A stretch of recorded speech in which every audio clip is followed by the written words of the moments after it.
This show has been sponsored by Cmrc Used Cars. Right, hello, Mr. Sean Maloney from Barbados, driving a beautiful car. Do you want to tell us about yourself and the car? Yeah, Sean Maloney over from Barbados, competing in the Caribbean Radical Series. What group are you in? We're actually in, it's a separate and distinct group. It's the Caribbean Radical Championship. I think that's Group 5, yeah. Yeah, no, not Group 5. Different.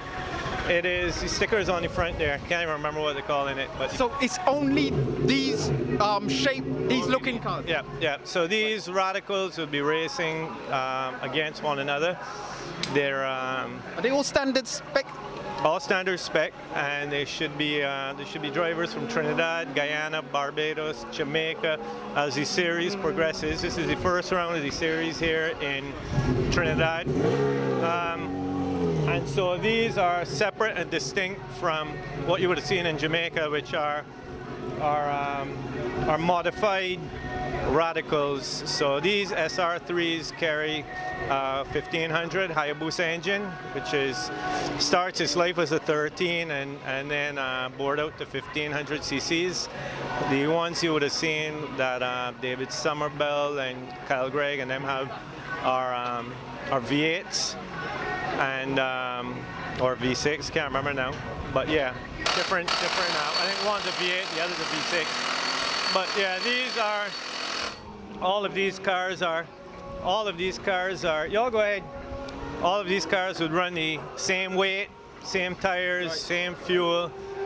It's spec racing, so it's down to the driver. But it's the first time I'm seeing these sort of cars in Trinidad. But have you often raced them in like the other parts of the Caribbean, in Barbados? Yeah, Barbados. We raced them in Barbados. A couple of the guys would race them outside of Barbados. Kevin Jeffrey from Guyana, he races them over in Europe actually. He does the European Radical Series.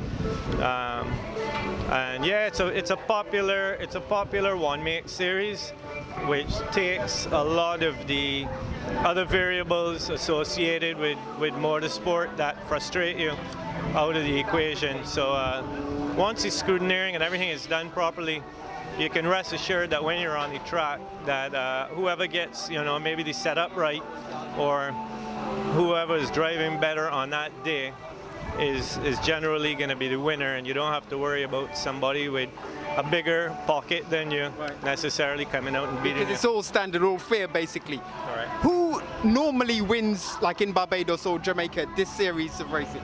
That's the beauty of it. There's always a different winner. Who knows who's going to win? Down to the day, the setup, the weather. Down to the day, yeah.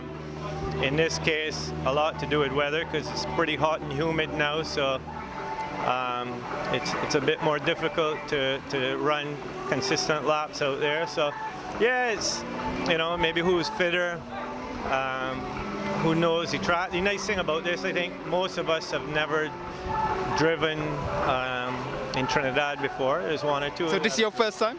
I've been coming to Trinidad for a long time, helping out my father and brother, but have never driven the track until today. What's your favorite track in the Caribbean? I mean, it might be unfair to ask me because I've never driven anywhere outside of Barbados other than here. Right. And have you had a test with this as yet today? Yeah, I tested. How was it? It's nice. Came straight out of the box how it left Barbados. Same gearing, tires from the last race meet, so just to get a feel of the track. And so yeah, kind of know when to turn left and when to turn right now, and we'll change up some gearing and slap on some tires and see how we go. Do you want to pick up your sponsors? Yeah, Bushy Park, Barbados. It wouldn't be possible without Bushy Park, who's always promoting motorsport in the Caribbean and helping out wherever they can, whether it be with track time for the carters, which we are heavy into developing now, and Sol couldn't be possible without them. Right. Wishing you all the best. Thank you. Thanks.